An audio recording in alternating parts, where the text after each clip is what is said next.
High, I am doctor Vaishnavi मिंस्ट्रे. आज आपण जाणून घेऊया कास्याथडीने पायाचे मसाज केल्याने नेमके काय फायदे होतात. आयुर्वेदानुसार असं म्हटलं जातं की आपल्या शरीरातील बहुतांश नाड्या या पायातील तळव्यात येऊन संपतात.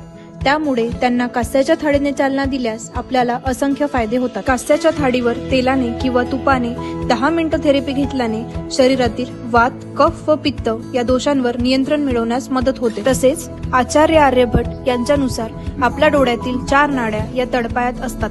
त्यामुळे याला दृष्टीप्रसादक सुद्धा म्हटले जाते. सलग 1 महिना थेरपी केल्याने डोळ्याची दृष्टी प्रबळ होण्यास सुद्धा मदत होते. तसेच शरीरातील वाताचे प्रमाण कमी होण्यासोबतच त्यामुळे होणारा त्रास कमी करण्यास सुद्धा मदत होते. अतिशय महत्त्वाचे म्हणजे आपले शरीर डिटॉक्स होण्यास मदत होते व मानसिक ताणतणाव सुद्धा कमी होतो. शरीरातील उष्णता तसेच डार्क सर्कल्स व व्हेरिकोज वेन हे सुद्धा कमी करण्यास उपयुक्त आहे. या थेरपीचा लाभ घेण्यासाठी